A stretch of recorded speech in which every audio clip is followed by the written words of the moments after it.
Hello my viewer, मेरे channel drama scene review में खुश आमदीद। मैं आज आपको इन थर्ड ड्रामे की एपिसोड 29 के रिव्यू देने जा रहा हूं। तो चलिए रिव्यू की तरफ।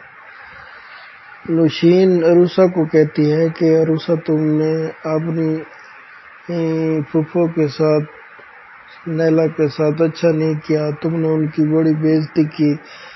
ऐसा नहीं करना चाहिए क्योंकि मुखलिस लोग आप बड़ा सहारा होते हैं। वो कहती है कि आंटी, कौन मुखलिस, आजकल किसी का पता नहीं चलता कि कौन मुखलिस है। तुमने आंटी को बताकर अच्छा नहीं किया। तुम्हें ये नहीं कहना चाहिए था, अरुषा कहती है। तो वो कहती है कि मैंने सिर्फ आपकी खातिर किया ताकि आपका मान बना रहे और इस घर में आपकी इज्जत बनी रहे और आपका इस घर में रोब हो। तो कहती है कि मैं इस तरह तजलील नहीं कर सकती असद की। अगली बार आपको ऐसा नहीं करना। आपने नैला और शुमैला के साथ इस घर को कोई भी शेयर मामलात नहीं करने अगर आप मेरे साथ मुखलिस हैं। क्योंकि कुछ देर पहले वो कहते हैं कि मैं आपके साथ बहुत मुखलिस हूँ, मैं आपको अपनी बेटी की तरह मानती हूँ, जिस तरह मेरी बेटी सजल है। तो अरुषा कहती है, अगर इस तरह मुझे समझती हो तो प्लीज़ दोबारा मेरे घर के मामलात में कोई बात नैला और शुमैला से शेयर नहीं करनी। तो फिर वो चली जाती है। अस्मा बुशरा को सूट देती है और कहती है कि ये तुम रख लो, ये तुम्हारा है। और उसके बाद कुछ पैसे देती है कि ये सब में बांट दो। तो वो बुशरा कहते हैं कि ये तो मिठाई बांटने का टाइम है। तो इस पर अनम बोलती है कि ये कोई मिठाई बांटने का वक्त है। तो उसको डांट देती है बुशरा को। और उस पहले भी कहती है कि उस चीप लड़की की वजह से हम परेशान है। और तुम उल्टा वो कहते हैं कि वो लड़की चीप नहीं है, वो लड़की बहुत अच्छी है, उसका अखलाक अच्छा है। मैं उसके कमरे में गई थी, उसने मुझे बहुत रिस्पॉन्स दिया था। तो अनम कहती है कि किसने कहा है कि हमें उसकी तारीफें सुनाओ, तुम चलो यहाँ से।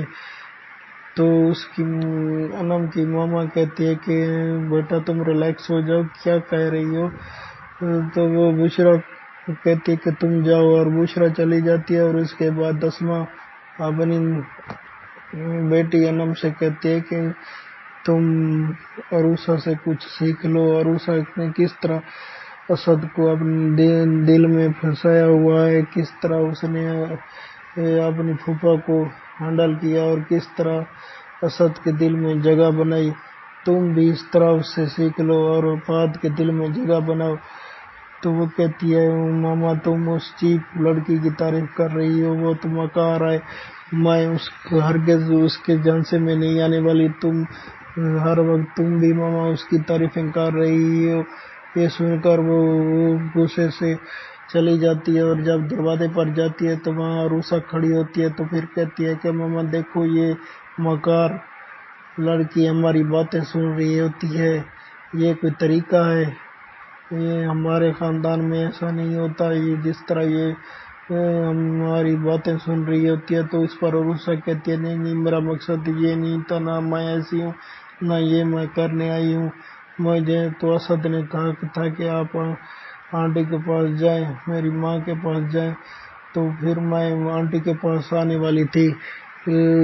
तो मैं इसलिए आ रही थी कि असद ने कहा कि मेरी मामा अकेली है, तो इस तरह आपका भी दिल लग जाएगा और मामा भी खुश हो जाएगी। मैं तो वो फिर धुताती है और कहती है कि तुम मकार हो और तुम नुशीन आंटी के साथ मिली हुई। उस दिन मैंने नुशीन के साथ आपको देखा था, आप नुशीन के साथ बातें कर रही थी और मकारें कर रही थी, आप उनके साथ मिली हुई हो। तो वो अरुषा कहते हैं कि आपने पूरी बात सुनी ही नहीं थी, आप ऐसे ही कह रही हो। अगर आपने पूरी बात सुनी होती तो आज ये ना कहती और ना मुझ पर ये इल्ज़ाम लगाती। मैं तो वो कह रही थी कि आपने उसे, कि मेरी फूफा को आपने ये مکاری والی باتیں کیوں بتائیں، اور آپ میں اور کوئی بات میں نے نہیں کی، یہ آپ کی صرف غلط فہمی ہے۔ عروسہ کہنے لگی۔ پھر عروسہ کہتے ہیں کہ آنٹی میری وجہ سے اس گھر کا سکون برباد ہے، مجھے کوئی ایکسیپٹ نہیں کرتا تو وہ ٹھیک ہے میں یہاں سے چلی جاتی ہوں۔ تو پھر وہ چلی جاتی ہے اور بیگ اٹھا کر جانے والی ہوتی ہے کہ مشین آ جاتی ہے اور کہتی ہے کہ میں نہ کہتی تھی کہ تم اپنی پھپھو کی بات مان لو، تم نے غلط اسے ناراض کیا، اگر آج اس کی بات مانی ہوتی تو اس طرح گھر چھوڑ کر نہ جا رہی ہوتی۔ اس کے بعد اسما آ جاتی ہے تو وہ کہتی ہے کہ میں یہ نوبت نہیں آنے دوں گی۔ وہ کہتی ہے کہ اپنا بیگ رکھو اور تم کہیں نہیں جاؤ گی، کیونکہ یہ تمہارا گھر بھی ہے، تمہارا حق ہے۔ تو کہتے ہیں نہیں آنٹی میں چلی جاتی ہوں، میں اسد کو تکلیف اور آپ پورے خاندان کو تکلیف نہیں پہنچانا چاہتی۔ تو وہ اسما اسے نہیں جانے دیتی اور بیگ لے لیتی ہے۔ اور اس کے بعد فہد کو دفتر میں دکھایا جاتا ہے۔ فہد بہت پریشان ہوتا ہے اور اپنے دفتر میں کمرے میں روم میں بیٹھا ہوتا ہے اور وہ سر کو پکڑے تو اس پر مینیجر آتا ہے۔ وہ کہتا ہے کہ میں آج پروجیکٹ کے بارے میں ڈسکس کرنی ہے۔ تو وہ کہتا ہے کہ آج میرا موڈ نہیں ہے، میری طبیعت ٹھیک نہیں ہے۔ تو وہ کہتا ہے کہ کیوں ٹھیک نہیں ہے، کوئی مسئلہ ہے؟ وہ کہتا ہے نہیں بس آج میرا من نہیں کہہ رہا، کب کسی اور ٹائم۔ اصل تو وجہ اس کی یہی ہوتی ہے کہ انم سے جھگڑے کی وجہ، اس کی وجہ سے وہ پریشان ہوتا ہے اور وہ اس وقت اپنا پروجیکٹ ہینڈل نہیں کر سکتا اور اسے اور ٹائم دے دیتا ہے۔ انم نوید سے فون پر بات کر رہی ہوتی ہے کہ کہتی ہے کہ ماما کو اپنی منمانی کرنے دو۔ تو اس پر اس کی ماں سن لیتی ہے اور کہتی ہے کہ تم اپنے بھائی سے شکایت کر رہی ہو؟ کہتی ہے ہاں میں شکایت کر رہی ہوں، تو تم نے اس چیپ لڑکی کو کیوں نہیں جانے دیا؟ وہ ہمارے گھر کا حصہ نہیں ہے، وہ بیکار مکار لڑکی ہے، اس نے اسد کو اپنے جال میں پھنسایا ہے۔ تو اس کی ماں کہتی ہے کہ یہ تمہاری غلط فہمی ہے، ٹھیک ہے وہ عام سی لڑکی ہے لیکن وہ ہمارے گھر کا حصہ ہے، وہ اب آپ کی پتہ نہیں ہے، آپ کو آپ کی کون ہے، وہ آپ کی بھابھی ہے، اب اسد کی بیوی ہے، ہمیں اس کی اب ریسپیکٹ کرنی ہوگی، آپ کو بھی ریسپیکٹ کرنی ہوگی۔ وہ کہتی ہے کہ ہرگز نہیں ماما میں اسے قبول کرتی، اگر آپ نے اسے جانے دیا ہوتا تو اب یہ نوبت نہ آتی، ہم سب کچھ اور نوید بھی واپس آ جاتا۔ تو وہ کہتی ہے کہ نوید اگر وہ جاتی تو اسد بھی چلا جاتا، میں پہلے نوید کو کھو چکی ہوں، وہ چلا گیا ہے، اب میں اسد کو نہیں کھونا چاہتی کیونکہ میں نوید اور زینب کو لے کر آؤں گی اور پھر ہم ساتھ رہیں گے۔ تو اس طرح تمہیں نہیں کرنا چاہیے، تمہیں عروسہ کی عزت کرنی چاہیے۔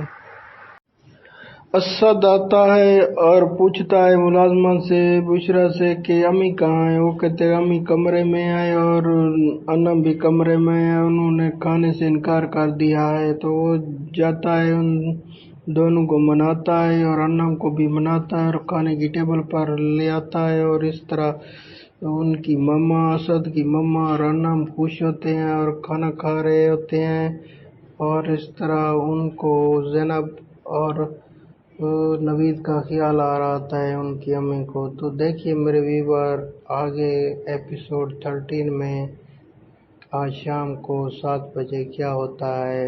پلیز میرے چینل کو سبسکرائب کریں، لائک کریں، شیئر کریں۔ تھینکس مائی ویور۔